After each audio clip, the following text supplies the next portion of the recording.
Genesis sequence. Hey, welcome everybody.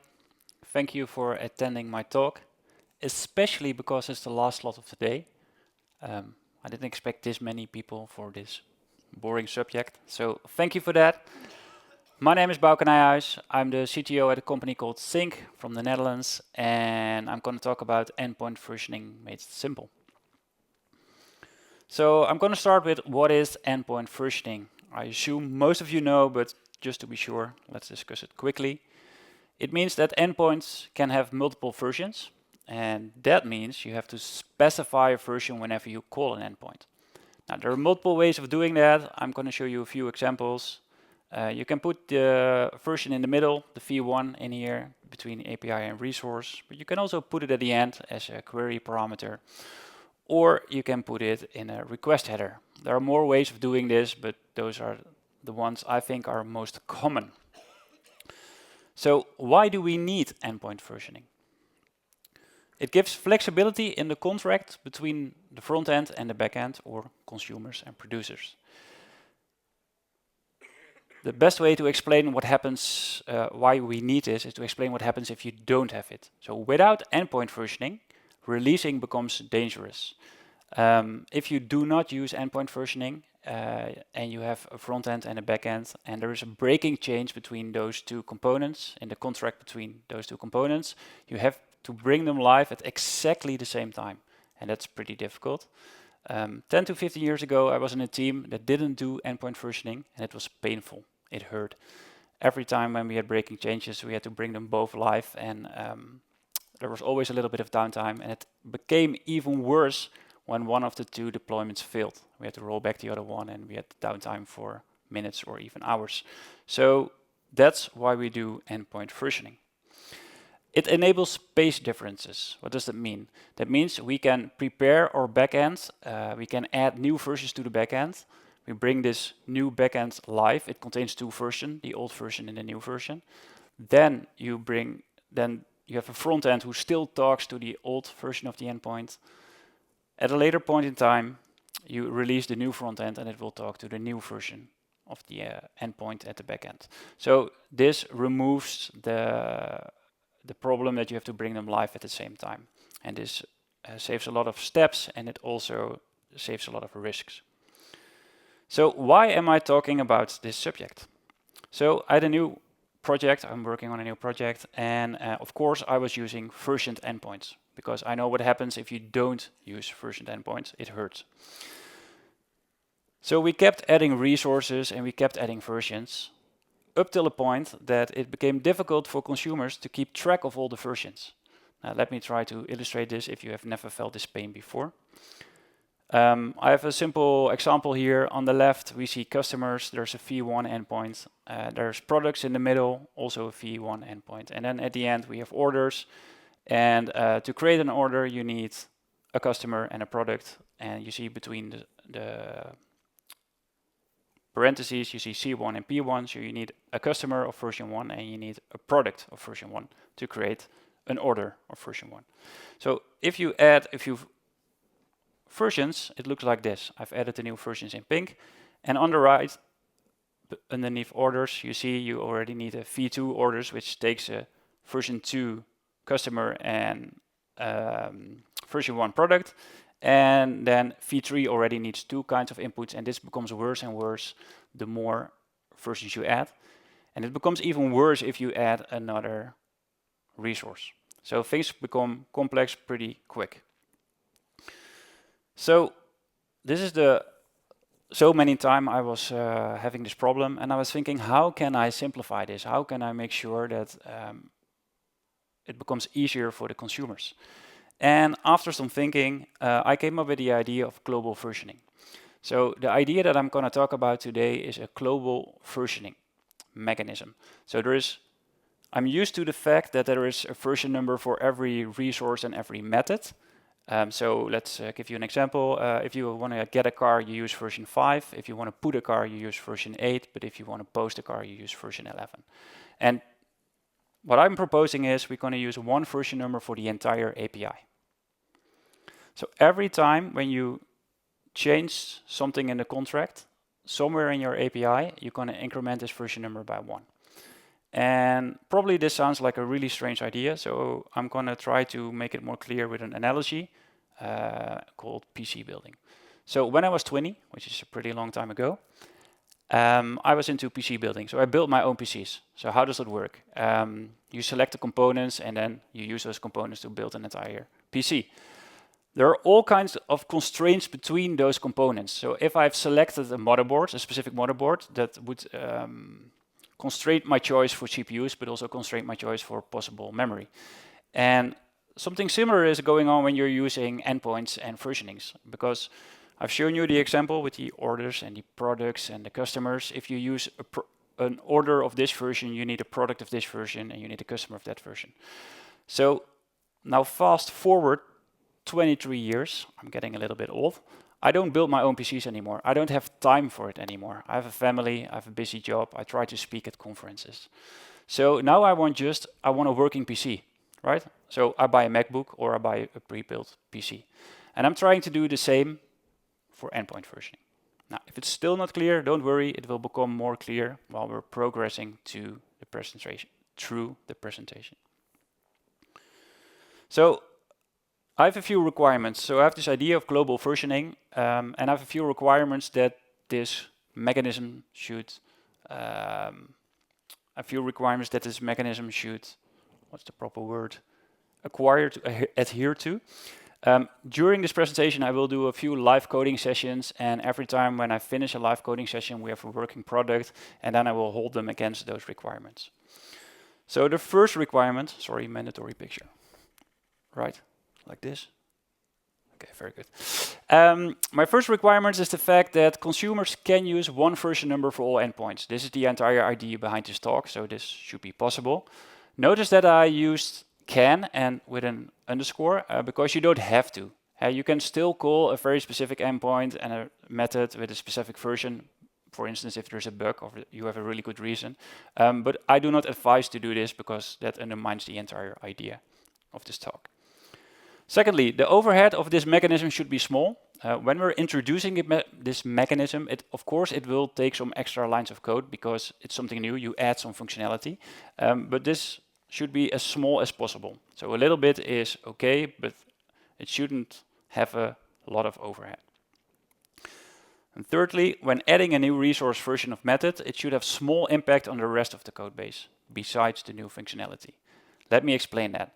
So whenever you add something new, of course there has to be some code. That's the reason why you're adding something new. But this shouldn't affect the other parts of the code base too much. It should have a really, really small impact. The best would be that it would be no impact, but I couldn't create anything that had no impact, so it should be a small impact. Okay, starting point. I have a demo. The first demo starts now. I have a basic Spring Boot application, which I will show you in a minute, and the second bullet is for myself. Every time when I rehearse, I forget to show the tests to the audience. So let's go to the Spring Boot application. It's pretty simple, like I said before. There are two endpoints. They're both using a get mapping. There's an A resource, which has a version 1, and it always returns A1. There's a B resource, which always returns B2. So pretty simple. Every time when I add endpoints to the code, I will make changes to the A endpoint. So there will be a v2A, which returns A2. There will be a v3 endpoint, which will return A3. Remember, I'm working with a global versioning number. So every time when I add something to the A resource, the version number of the B resource also has to go up.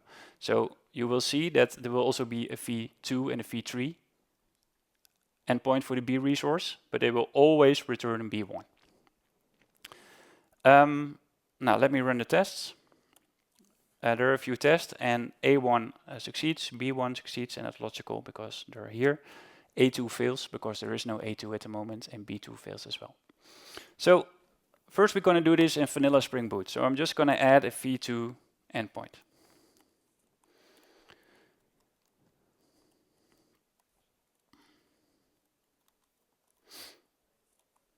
So the version 2 of the A resource, And now IntelliJ is helping me a lot. Thank you, IntelliJ.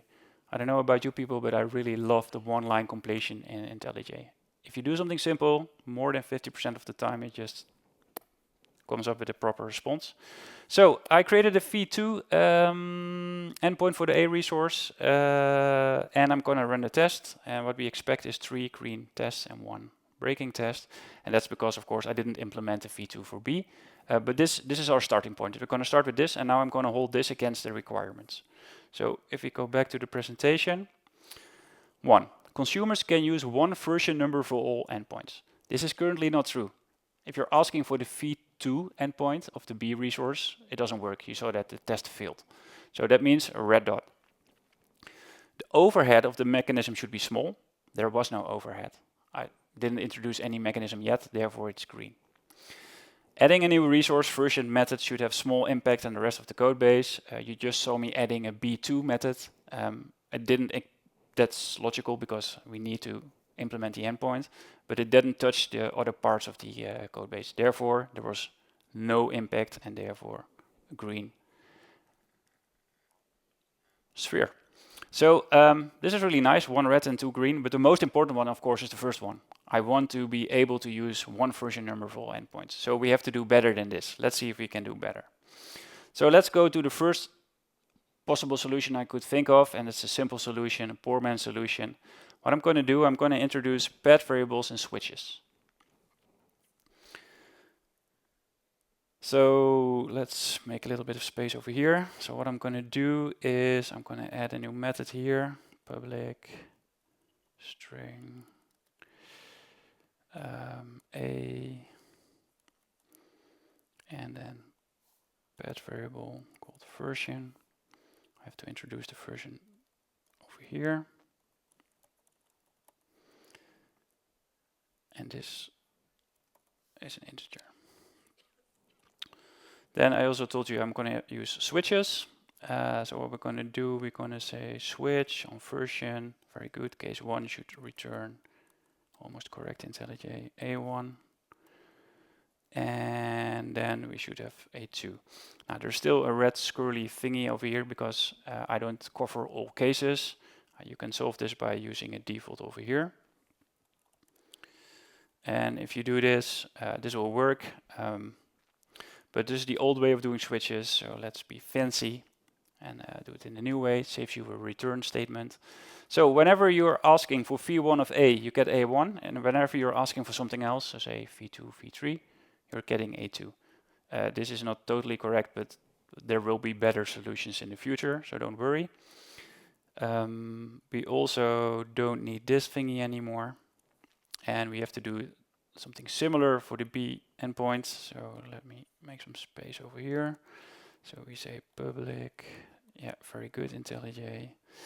And then we say return switch on version. And then we do like this, and then very good. There's only a B1, so we make this the default. And then we need a thingy over here. So let's run the test. So I expect that all tests become green. Not all tests became green because I made a mistake, which I make often, and that's this one. This should be, of course, be version. Now I do again, expect all tests to be green.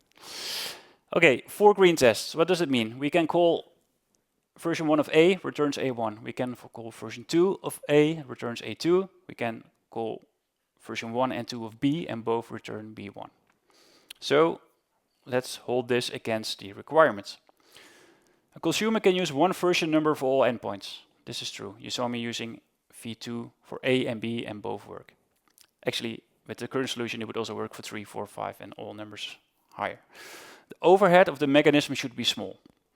I had to introduce 2 new methods containing switches. So the overhead is for sure not small. So the green dot became a red dot. Adding a new version should have small impact on the rest of the code base. Let's add a new version to see what happens. So I'm going to add an A3 like this. Public string A3.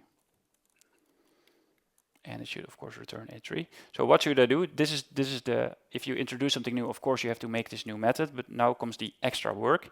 And let's see what the extra work is. I have to make this into case 2, and I have to add a default for, not this, for a3. And let's go to the tests. Let's enable the test for the v3a, v3a, and v3b. And I expect when I run those tests that all 6 of them will be green. Yeah. So we're talking about point 3. Adding a new version should have small impact on the rest of the code base. That was kind of true. So the B endpoint just kept working. I didn't touch the B endpoint. You could just call it with v3 because we have this switch with a default in it. So 1 green, 1 red, 1 orange. It's okay-ish, but I think we can do better than this. So let's move on to a better solution. And a better solution would be to introduce a library. So when I was working on this problem, I want a solution in which all 3 requirements have 3 green dots. And I couldn't fix it with vanilla Spring Boot stuff. So I decided, let's fix this problem by creating a library, and that's what I did. And I'm now going to use this library, and then hopefully things will be better. So first thing I have to do is getting rid of all this. I'm going to go back to the version that I started with. So we just have the v1a and the v2b. So I talked about a library, so let's go to the POM file and let's enable this dependency. This is the library I created. At the end of the presentation I will show a QR code which you can use to go to this library, and also a QR code to the repo where the library is created so you can play with it. But for now this is enough. Now I need to reload my project, and then I can close the POM file. We don't need it anymore. So what I'm introducing is a new annotation called the get version mapping. So this is for the get, but it's also for all the other methods out there. And one of the things that this annotation enables is the fact that you can split off your versioning information. So you can say version is 1. If you do that, you don't need this part anymore. Now let's do exactly the same for the B endpoint. Get version mapping, introduce version over here, and get rid of this part. Now I'm going to run the test, but I can already tell you they will fail because I introduced new annotations, but we need a piece of code that does something with those annotations. So the thing that we need is Spring Boot configuration. I'm going to put it over here.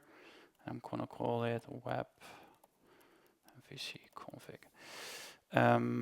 Yes, I prepared a little bit of code, so that saves you from seeing me making a lot of typos. So the most important part over here is the fact that I created a class called API version request mapping handler mapping, long word. So what does Spring Boot do? Whenever there's an incoming request, it tries to map it to a method. So it has all kind of logic for that. It has entire tables, mappings for that. I built upon those mappings. I add extra lines into those mappings. And that's what this class does. We're not going to dive into the details of this class. We don't have enough time. Notice that you can provide a prefix, and you notice that I used the v as a prefix, so I'm going to use v here. I'm going to close this. I'm going to rerun the test, and I hope 2 of the 4 will. Yeah, very good. 2 of the 4 tests succeeded. So A1 is working and B1 is working, and that's what I expected because we only have A1 and B1 over here. So now I'm going to introduce a new endpoint. So I'm going to say get version mapping. Value is /a. I'm going to introduce a new version 2, which of course should be like this. Thank you, IntelliJ. And when I now run the test, 3 of the 4 will be green. Because I still have to do one small thing for B to work, and that is the fact it should also support a version 2. And the nice thing is that you can use ranges. So if you do this and now rerun the tests, I expect 4 green check marks. Okay, let's go back to the requirements. my requirements. So consumer can use one version number for all the endpoints. You see me using 2 for A and B. It works. The test also passed. The overhead of the mechanism should be small. So I changed one annotation for another annotation. Get mapping became get version mapping. I split the information from the resource name and the version. Small changes, not really big. But the biggest thing I had to introduce was the fact that I introduced a new file called the web MVC config. This is a one-time thing. So once you've introduced it in your project, you don't have to think about it anymore. So therefore, I would say the overhead of the mechanism is pretty small, and therefore I made it green. Number 3, adding a new resource version method should have small impact on the rest of the code base. You saw me adding the A2 method, which is necessary work because we're adding something new. But I also had to change something in the B method. I had to change the version 1 into accolade open 1, 2. And this seems like a small amount of work, but now imagine we have 26 resources. Then I had to do this change for 25 other endpoints, which would be a lot of work. Therefore, it's still orange. So let's see if we can fix that as well. So we go to the best solution.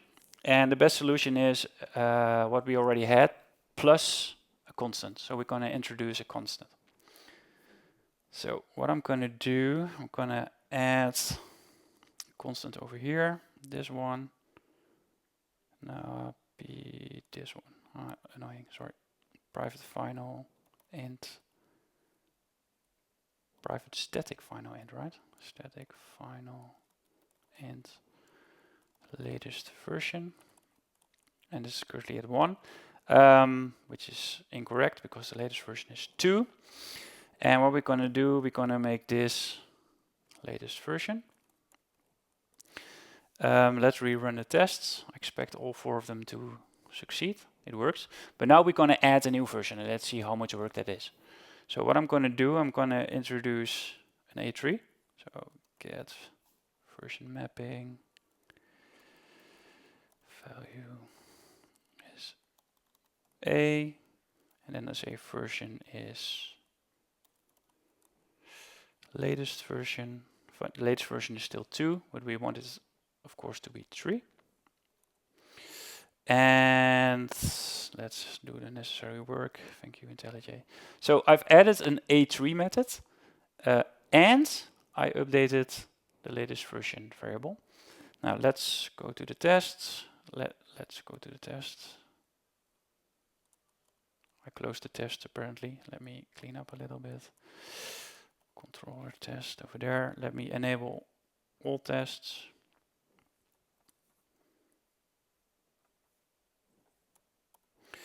And let me run them. And now I have 6 green check marks. So let me clean up a little bit. My requirements. Consumers can use one version number for all endpoints. This has been true for the last few demos, so that one is still green. I could use the 1, the 2, and the 3 on A and B. The overhead of the mechanism should be small. This one was green in the last slide, so I kept it at green. Nothing changed there. And adding a new resource version method should have small impact on the rest of the code base. You saw me adding a new version. I added the A3 method. And the only thing I had to do for B also to work is to increment the constant called latest version. So I would say that counts as small impact, and therefore it becomes also a green dot. So now I have something that I can use. Now I can use my global versioning system because the impact is pretty small on the extra work that I have to perform. I would like to talk about some interesting spin-off. Let's take this example, API v1 resource. Actually, this string, it consists of 3 parts. We have the red part, which is the prefix. We have the v1, which is the version information, and we have the resource, which is the resource name. In Spring Boot, you can split off the prefix. You can put it on a higher level, but you cannot split the version and resource information if you use this kind of URL. And that's kind of strange, right? It feels like if you put a street name and a house number in the same field. We all know that's wrong. It's a different kind of information, and you should keep them in different variables. But it's not possible in Spring Boot to split the version and the resource information, at least not when you're using this kind of versioning system. And the library enables a split, and because I split those two kinds of information, I could also change the data type. So now the resource name is still a string, but the version is an integer. And the fact that the version is an integer enabled the ranged version. Now I can say, give me version 1 to 100, and I only have to specify 2 numbers, and it just fills in everything in the middle. And this ranged versions made it possible to get a green dot at the third variable. This made it possible with every new version that you create that you only have a little bit of amount of extra work to make it work for all the other endpoints. So I'm really happy with this interesting spin-off of splitting the version number from the resource name. Conclusion. Endpoint versioning can be simple when you're using a global versioning number. I've shown you multiple demos, and I think the solution that is shown in the end is pretty simple. And it's now really easy for consumers to keep track of your URL versioning. They only have to use one number, and everything within that number should be compatible and work with each other. The library is on Maven Central. In a minute there will be a QR code which you can use to go there. Feedback and PRs are welcome. There will also be a QR code that points to the GitHub repo where the library is maintained. And this should also work on other frameworks as well. I created this for Spring Boot, but it should also, the mechanism also holds true for other frameworks like Quarkus. Should work exactly the same way. So here are the 2 promised QR codes. And thank you for listening to me. If you have any questions, please come to me after the presentation. I prefer my questions one-on-one. Feedback is more than welcome. Please rate me in the app, or if you see me somewhere, just talk to me. I don't bite. And lastly, mandatory bullet from the HR department. We are hiring. If you're looking for a cool new job, talk to me. So this was the last talk of the day. Enjoy your evening. Enjoy the remainder of the conference. Bye-bye.